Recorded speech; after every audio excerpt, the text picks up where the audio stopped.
Hi hello friends, welcome back to my channel Yash ideas and vlogs. ఎలా ఉన్నారు? అందరూ బాగున్నారా? మేమైతే చాలా బాగున్నాం.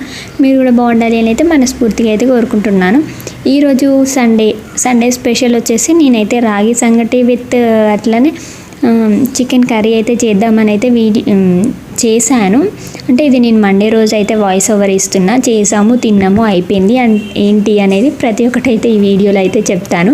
లాస్ట్ వరకు వీడియో అయితే స్కిప్ చేయకుండా చూడండి. మా బావ నన్ను తిట్టిండు, అసలు ఎందుకు తిట్టిండు, ఏమైంది అనేది కూడా లాస్ట్ వరకు అయితే వీడియో స్కిప్ చేయకుండా చూడండి. వాళ్ళు చెప్పింది మనం వినాలని, వినకుండా నాకే చేయొస్తుందిలే అని చెప్పేసి అన్నీ నేనైతే చేసిన. కాకపోతే లాస్ట్కి ఏమైందో ఖచ్చితంగా లాస్ట్ వరకు అయితే వీడియో చూడండి. అట్లనే మీరు ఏం సండే రోజు ఏం స్పెషల్ చేసుకున్నారో కామెంట్ చేయడం మాత్రం మర్చిపోద్దు. ఇంకా ఫస్ట్ అయితే నేను ఎల్లో కలర్ కప్పుతోటైతే ఒక కప్పు బియ్యం అయితే తీసుకున్నాను. వాటిని కడిగేసి అయితే పక్కన పెట్టుకున్న తర్వాత నెక్స్ట్ అదే కప్పుతో ఒక 4 కప్స్ వాటర్ అయితే తీసుకొని బాయిల్ చేసుకోవాలి. ఫస్ట్ అంటే వేడి చేసుకోవాలి. స్టీల్ గిన్నెలో అయితే పెట్టేసుకొని అయితే నేను గిన్నెలో అయితే పెట్టుకున్నా. గ్యాస్ మీద స్టవ్ ఆన్ చేసి అయితే స్టవ్ మీద అయితే పెట్టేసుకున్న తర్వాత ఇటు సైడ్ వచ్చేసి ఇంకా కర్రీ అయితే చేస్తున్నా. ఒకసారి వేస్తే అయిపోతుంది కదా అని చెప్పేసి కర్రీ కూడా అయితే వండేస్తున్నా, చికెన్ కర్రీ. ఇక చికెన్ కర్రీ గురించి చెప్పాల్సిన అవసరం లేదు. నార్మల్గా రోజు ఎట్లా వండుతామో అట్లనే వండుతా. నాకు వంటలు కూడా ఎక్కువ ఏం రావు, నార్మల్గానే వస్తాయి, అట్లనే చేసుకుంటాం. ఇంకా నేను ఈ చికెన్ అనేది అన్నీ కలిపేసి ఫ్రిడ్జ్లో అయితే పెట్టేసిన ఒక ½ అన్ అవర్. అట్లా చేసుకుంటే కొంచెం గ్రేవీ అండ్ టేస్ట్ కొంచెం బాగుంటుందని చెప్పి నేను అట్లయితే చేసుకున్నా. ఇంకా కర్రీ అయితే ఇంకా వండేస్తున్నా. కర్రీ అంటే ఆనియన్స్, పచ్చిమిర్చి అన్న అయితే ఫస్టే కోసేసి అయితే పెట్టుకున్నా. అంటే మా బావిగా చికెన్ తెస్తా అని వెళ్ళినప్పుడే నేను ఎప్పుడైనా ఇంకా ఆనియన్, పచ్చిమిర్చి, కొత్తిమీర అన్నీ అయితే కట్ చేసుకొని అయితే పెట్టుకుంటా. ఇక రెడీ తేగానే ఎమ్మటే ఆ చికెన్ అయితే కడిగి చేసిన తర్వాత అందులో కర్రీ అయితే చేసేస్తా. చూడండి, ఫస్ట్ అయితే నేను బియ్యం అయితే కడిగి పెట్టుకున్నా అని చెప్పిన కదా ఒక కప్పుతోటి. ఆ కప్పుతోటి అయితే కడిగి పెట్టుకున్న బియ్యాన్ని అయితే అందులో వేసిన. కొంచెం వాటర్ అనేవి బాయిల్ అవ్వగానే అందులో మనం కడిగి పెట్టుకున్న బియ్యం అయితే అందులో వేయాలి. చూసారు కదా.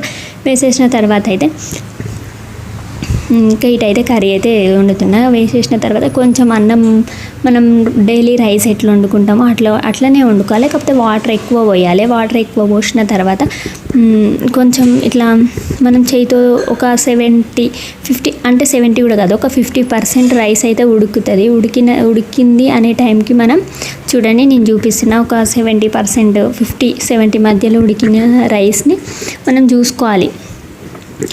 తీసుకున్న తర్వాత నేను ఏ కప్పుతో అయితే బియ్యం కొలుసుకున్నానో ఒక కప్పు బియ్యం పోస్తే అదే కప్పుతో 2 కప్స్ అయితే రాగి పిండి అయితే పోసుకున్నాను. నేను ఈ రాగి పిండి అనేది నేనే రాగులు తెచ్చుకొని కడిగేసి ఎండబెట్టి రాగి పొడి అయితే నేనే మిక్స్ అయితే పట్టుకున్నాను. అందులో అయితే స్టోర్ చేసుకొని నేను ఎప్పుడైనా ఇంకా ఏదైనా నేను ఫ్రిడ్జ్లో అయితే స్టోర్ చేసుకుంటా. ఇంకా ఆ పిండి కూడా అయితే నేనే పట్టేసుకున్నా, బయట నుంచి అయితే ఏం కొనుక్కరాలేదు. ఇంకా కొంచెం మీరు ఎంత సాల్ట్ తగ్గట్టు కొంచెం సాల్ట్ అయితే వేసుకున్న తర్వాత మనం రాగి పిండి అనేది అందులో వాటర్లో వేయగానే ఎమ్మటి అయితే కలపొద్దు. అందులో వేసిన తర్వాత మూత పెట్టేసి అట్లనే ఉంచుకోవాలన్నట్టు.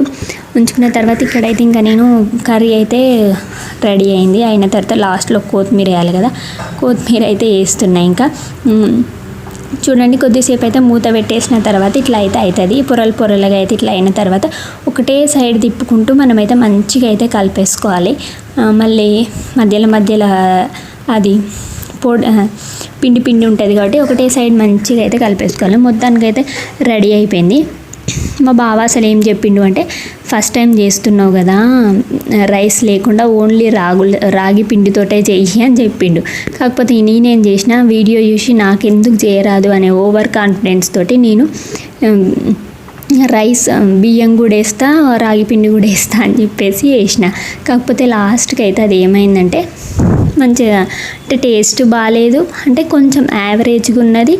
అట్లనే బియ్యం కూడా కొంచెం మంచిగా అంటే కొంచెం టేస్ట్ అనేది కొంచెం బాగాలేదు అన్నట్టు.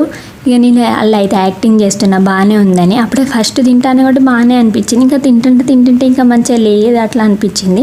కాకపోతే ఇంకా మరీ బాగాలేకుండా అయితే ఏం లేదు, కొంచెం నార్మల్గా అటు ఇటు అయితే తినే విధంగా అయితే ఉన్నది. ఇంకా మొత్తం ఇంకా మంచిగా లేదు, తినవు అది ఇది అని చెప్పేసి మా హస్బెండ్ అయితే నన్ను తిట్టింది. ఇక బాగాలేనప్పుడు నాదే తప్పు కాబట్టి నేను కూడా పడినా ఇంకా తిట్లు. ఇట్లయితే అయిపోయింది మొత్తానికైతే రాగి సంగటి. ఇది ఫ్రెండ్స్ వీడియో నచ్చితే లైక్ చేయండి, షేర్ చేయండి. అట్లనే మీరు సండే రోజు ఏం స్పెషల్ చేసుకున్నారో కామెంట్ చేయడం మాత్రం మర్చిపోద్దు. అట్లనే ఒక చిన్న లైక్ చేయండి. Thank you. మరి